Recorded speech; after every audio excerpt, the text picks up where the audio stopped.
Hai semua manusia, silahkan bekerja, berusaha, beraktivitas.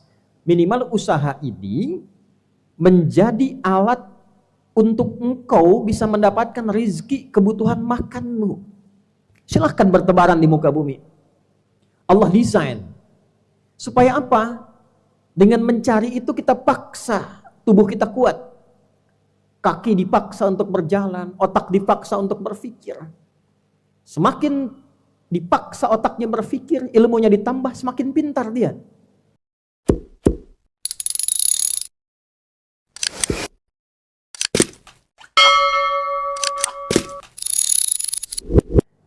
Alhamdulillahi Rabbil Alamin. Alhamdulillahilladzi jama'ana mu'minin fafarada 'alaina al-jumu'ata linakuna minadz zakirin.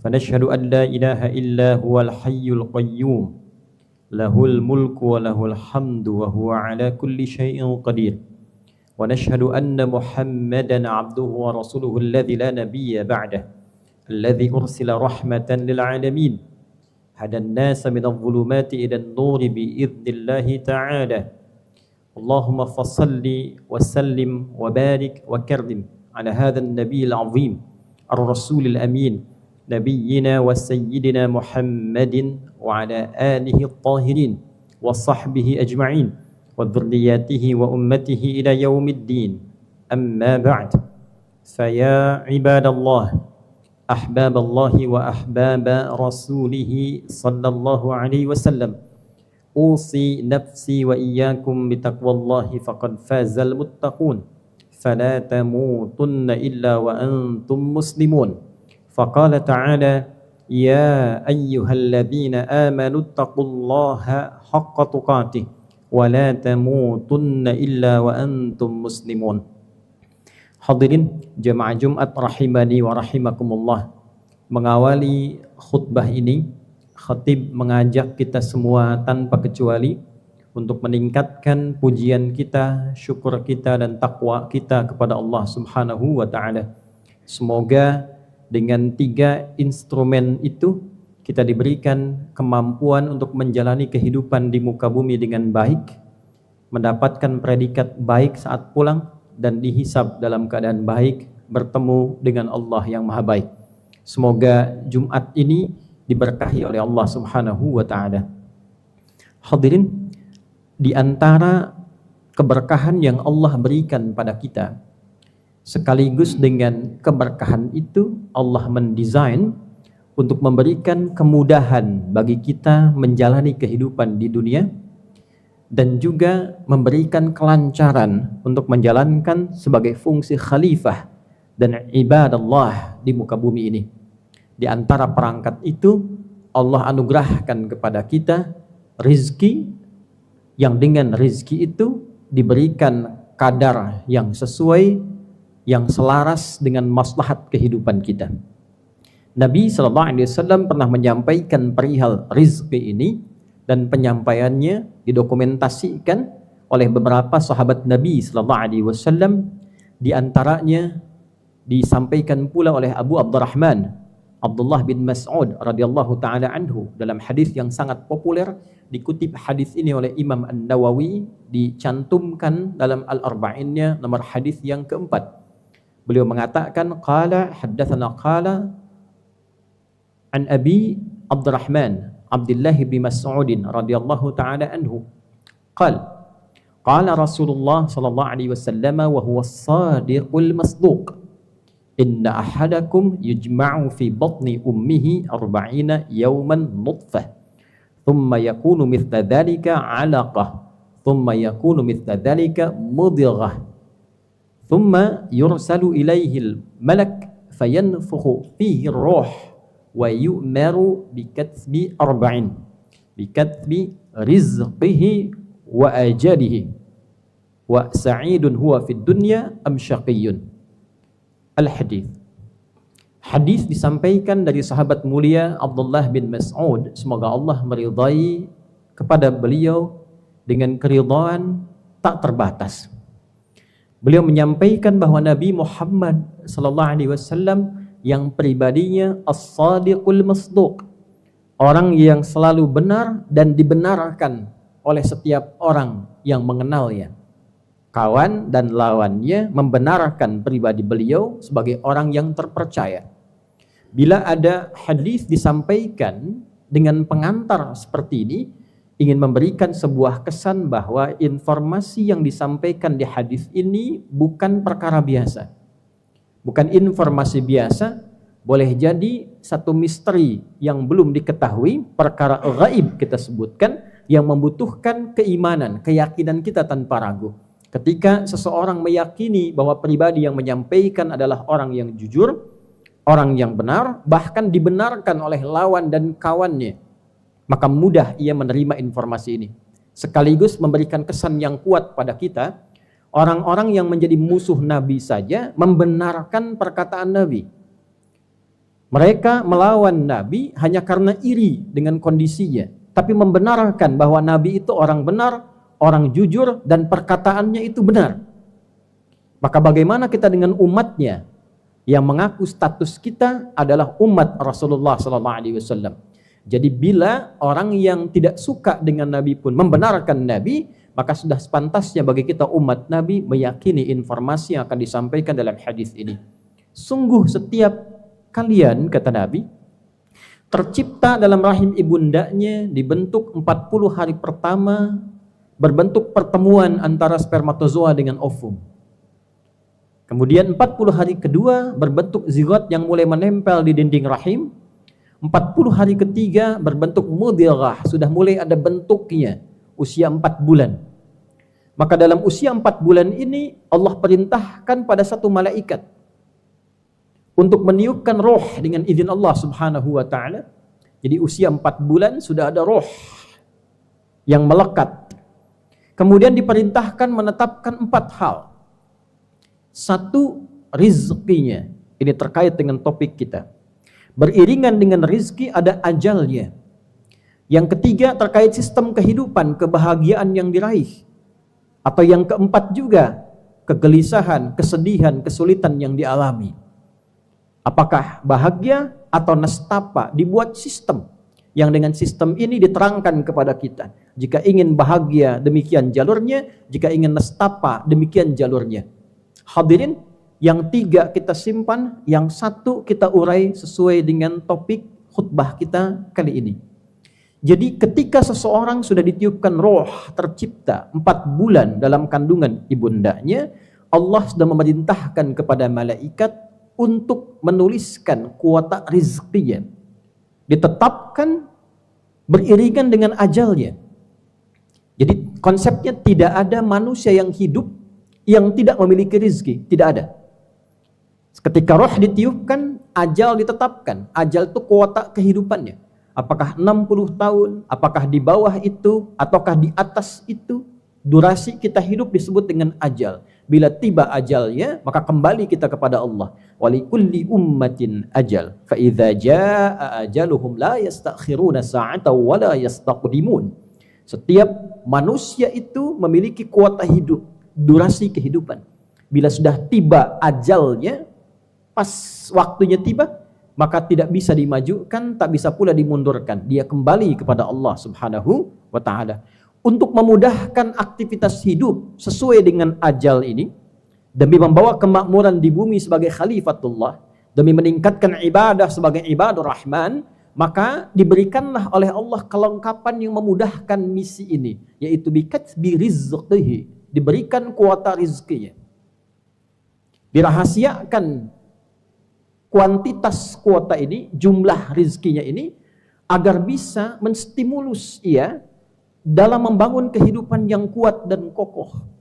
Maka dibentuklah kemudian rizki ini dengan 3 tampilan. Ada 3 jenis rizki yang kemudian Allah tampilkan untuk mendukung kehidupan kita di muka bumi ini. Dan dengan 3 inilah kemudian dijadikan diri kita kuat, potensi kita meningkat. Dan dengan peningkatan potensi dan nilai itu, kita lebih mudah menjalankan misi sebagai khalifatullah dan ibadullah di muka bumi ini. Hadirin, yang pertama, ada yang disebut dengan rizki pokok, rizki standar, yang semua makhluk ketika hidup mendapati itu. Kita temukan misalnya di surat Hud, surah ke-11 di ayat yang ke-6 itu. Wa ma min dabbatin fil ardi illa 'ala Allahi rizquha wa ya'lamu mustaqarraha wa mustauda'aha.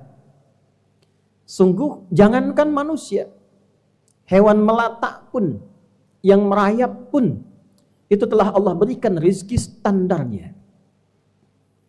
Allah yang menyimpannya, Allah yang mengungkapnya. Dan sudah dituliskan rizki standar ini dalam kitab yang mulia, kitab yang nyata, kitab yang mubin. Hadirin, oksigen ini rizki standar. Tidak perlu kita cari uang untuk menghirup oksigen, kecuali dalam kondisi nanti yang khusus pada aspek yang kedua. Rizki standar, berkehidupan, mendapatkan ketentraman, mendapatkan kenyamanan. Sistem diberlakukan kepada kehidupan hewan misalnya. Bagaimana burung terbang, berangkat, kemudian pulang bisa mendapatkan rizkinya. Bagaimana cicak yang merayap, rizkinya nyamuk yang terbang. Tapi Allah membuat sistem supaya cicak itu tidak kelaparan. Ini yang dimaksud dengan rizki standar. Jadi kita tidak mencari pun, kita masih bisa menghirup oksigen dalam kehidupan kita. Rizki. Hadirin, ada yang kedua dengan cepat. Ada namanya rizki bil kasbi. Rizki yang didesain oleh Allah dengan sistem di kehidupan, sunnatullah fil kaun ini, yang didapatkan dengan cara berusaha untuk mencari, berikhtiar. Yang dengan mencari ini, di antara hikmahnya, filosofinya, adalah untuk menguatkan semua potensi keunggulan yang ada pada diri manusia supaya itu keluar. Kita mau makan, tidak mungkin tiba-tiba kita berpikir ingin makan, makanan ada dengan sendirinya, mustahil. Terbayang ayam, daging ayam langsung ada, mustahil. Terbayang sate kambing, tiba-tiba langsung ada, mustahil. Mesti diraih dengan ikhtiar kita, usaha kita untuk menjemputnya. Ini yang dimaksud contoh Al-Quran surah kedua Al-Baqarah dari ayat 168 itu. Ya ayyuhan nasu kulu mimma fil ardi halalan thayyibah. Hai semua manusia, silahkan bekerja, berusaha, beraktivitas. Minimal usaha ini menjadi alat untuk engkau bisa mendapatkan rizki kebutuhan makanmu. Silahkan bertebaran di muka bumi. Allah desain. Supaya apa? Dengan mencari itu kita paksa tubuh kita kuat. Kaki dipaksa untuk berjalan, otak dipaksa untuk berpikir. Semakin dipaksa otaknya berpikir, ilmunya ditambah, semakin pintar dia. Semakin pintar, rezekinya semakin mudah ditemukan. Maka ada yang bekerja dengan mengandalkan fisiknya saja. Tapi kalau fisiknya tak kuat, mustahil mendapatkan rezekinya. Ada yang bekerja dengan menambah ilmunya. Dia sekolah, lulus SMP, SMA, masuk kuliah. Dia belajar. Untuk apa? Sebagian mengatakan supaya dapat pekerjaan. Untuk apa pekerjaan itu? Supaya mendapat rezeki.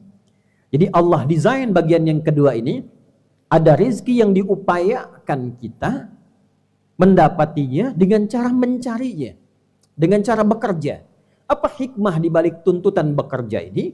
Padahal mudah bagi Allah ketika kita minta, mungkin diberikan.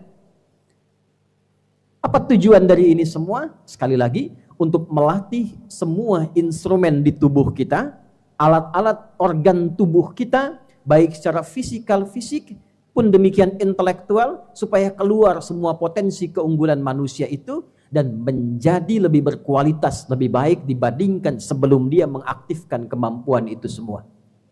Maka hadirin, ketika ayatnya berkata, ya ayyuhan nas, hai semua manusia, maka hukumnya berlaku universal, general, umum. Tidak mengenal iman di sini. Semakin pandai bekerja, rajin bekerja, giat bekerja, semakin mudah mendapatkan rezeki. Jadi pada rezeki yang kedua ini, Anda jangan bertanya begini, kenapa dia non-muslim tapi kaya? Kenapa dia tidak sholat, tidak beriman, tapi dia mudah makannya? Coba lihat, bagaimana etos kerjanya, disiplinnya, semangatnya.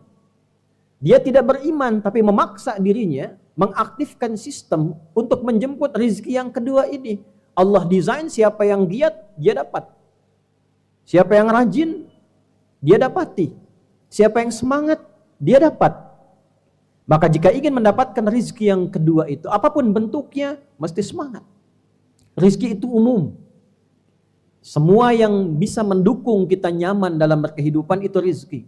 Jangan digambarkan uang saja, makanan saja. Ilmu itu rezeki. Jadi kalau para siswa, para murid, penuntut ilmu, serius belajarnya, rajin belajarnya, giat belajarnya, dapat ilmunya, dapat rezekinya. Pun demikian, anak itu rezeki. Kalau orang tua serius merawat anaknya, sungguh-sungguh merawat anak, maka mendapatkan rezeki yang terbaik dari anak-anaknya. Orang tua juga rezeki. Kalau anak serius merawat orang tuanya, berbakti pada orang tuanya, ridha Allah diturunkan lewat ridha orang tuanya, turun rezeki. Meringankan hidup, mempermudah pekerjaan, itulah rezeki. Tapi semua itu konsepnya ditempuh dengan kesungguhan. Ingin dapat, serius. Ingin meraih, sungguh-sungguh. Baik itu pekerjaan yang sifatnya melahirkan materi, makanan, kedudukan, ataupun yang imateri, yang tidak kelihatan langsung, tak disentuh. Kebahagiaan, pengetahuan, kedamaian, serius, sungguh-sungguh. Yang ketiga hadirin, ada rezeki yang ketiga yang diberikan berupa anugerah spesial dari Allah. Dalam bentuk keberkahan yang diakibatkan karena kuatnya tingkat spiritual yang dimiliki. Dekatnya hubungan dengan Allah Subhanahu wa ta'ala. Kedekatan hubungan itu digambarkan dalam bahasa Al-Quran dengan takwa namanya. Semakin meningkat takwanya, semakin dekat rezekinya. Dan melampaui batas yang kedua. Klasifikasi rezeki yang dicari bil kasbi dengan usaha standar. Karena dia mendekat kepada Allah dan Allah tanpa batas, maka diberikan rezeki melewati batasan-batasan biasa. Itu yang disebut dengan min haitsu la yahtasib. La yahtasib. Tak pernah terhitung sebelumnya. Yang terhitung itu yang diusahakan. Saya kerja dapat gaji segini. Kalau saya ngajar dapat pendapatan sekian. Itu namanya muhtasab, sesuatu yang dihitung. Rizkinya yahtasib, diukur-ukur, lalu didapatkan dengan kasab. Yang ini min haitsu la yahtasib. Maka turunlah kemudian ayat untuk menegaskan di Quran surah ke-65 itu, di ayat yang kedua di ujungnya sampai ayat yang ketiga di awalnya. Wa may yattaqillaha yaj'al lahu makhraja wa yarzuqhu min haitsu la yahtasib.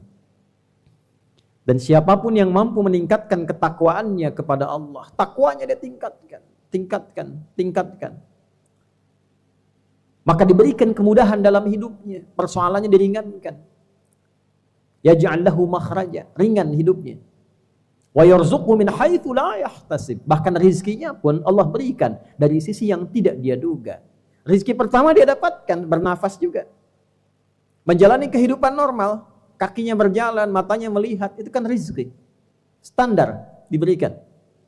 Lalu dia beraktivitas juga, seperti biasa. Ada yang mengajar,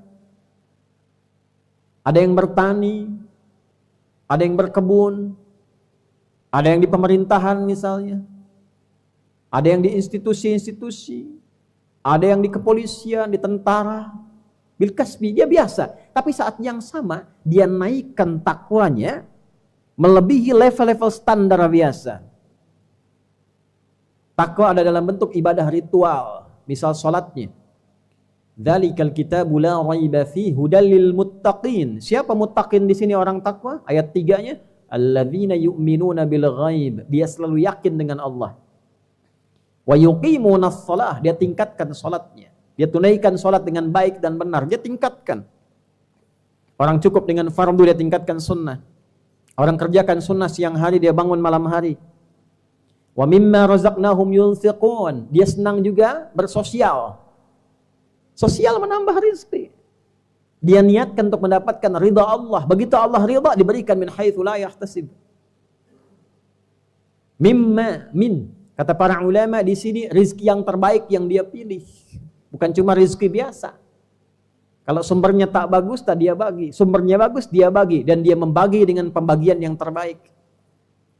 Walaupun tidak harus banyak, tapi dia siapkan.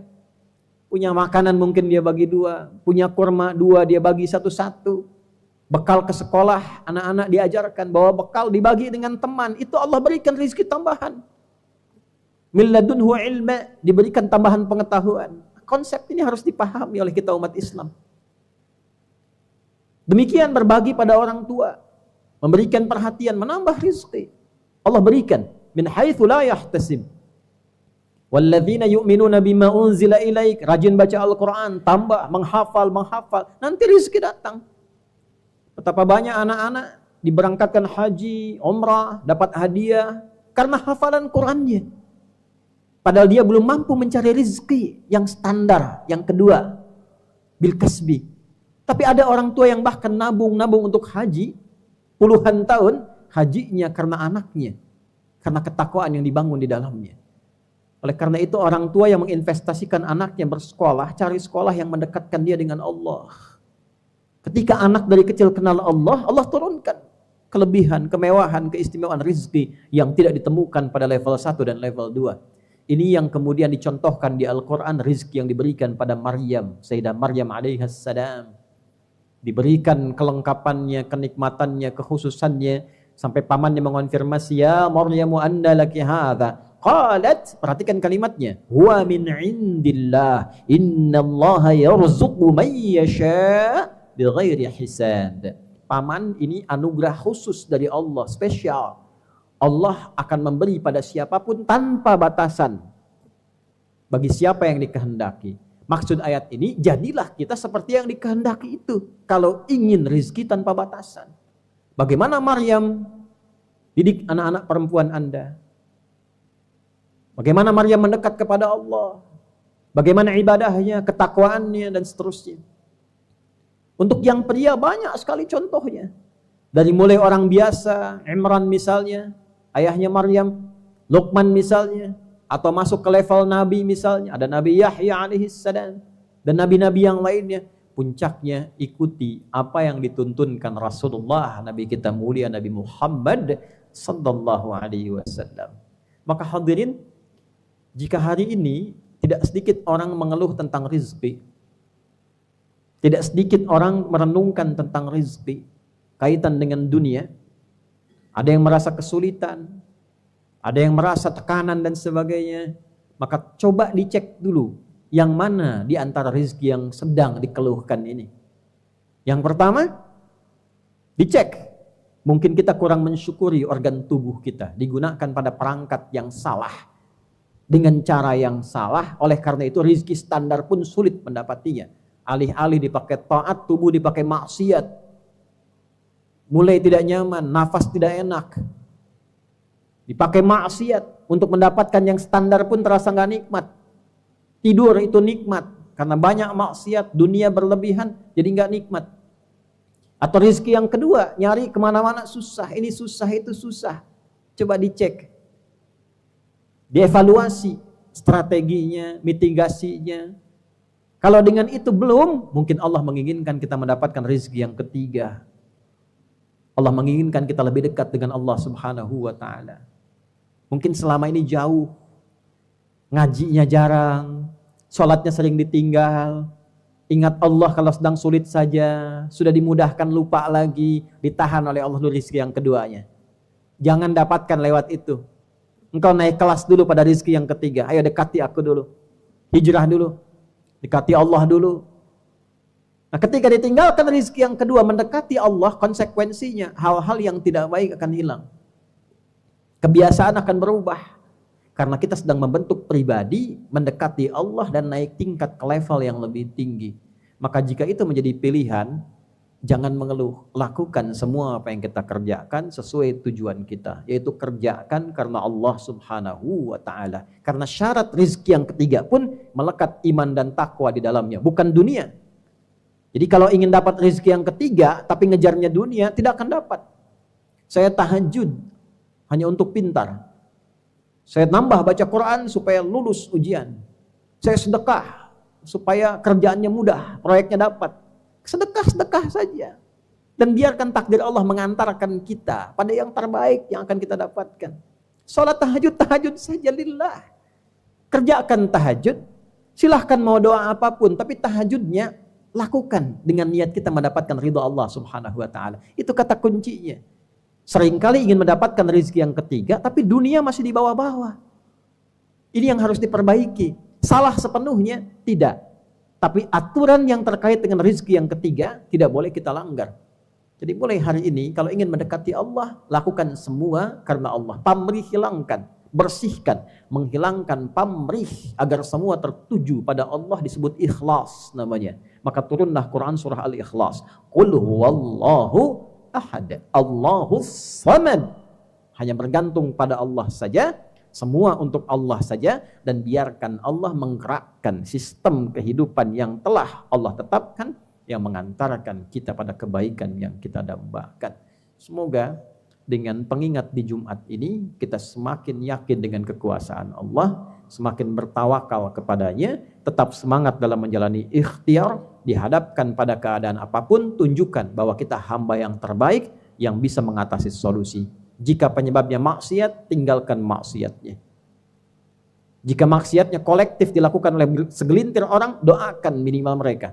Bagi orang yang punya kemampuan, ingatkan supaya kembali pada jalan yang benar. Dan kita sebagai pribadi, mulai dengan pribadi masing-masing, berpikir yang positif, melakukan tindakan yang produktif, dan perubahan itu hanya dimulai pada diri sendiri untuk menghasilkan perubahan besar dalam kehidupan kita.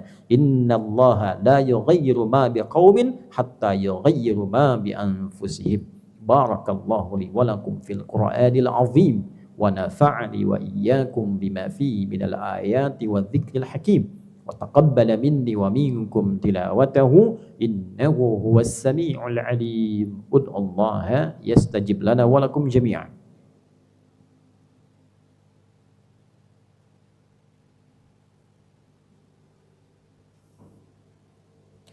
Alhamdulillah, nashhadu an la ilaha illallah wahdahu la syarika lah wa nashhadu anna Muhammadan abduhu wa rasuluhu alladzi la nabiyya ba'dah.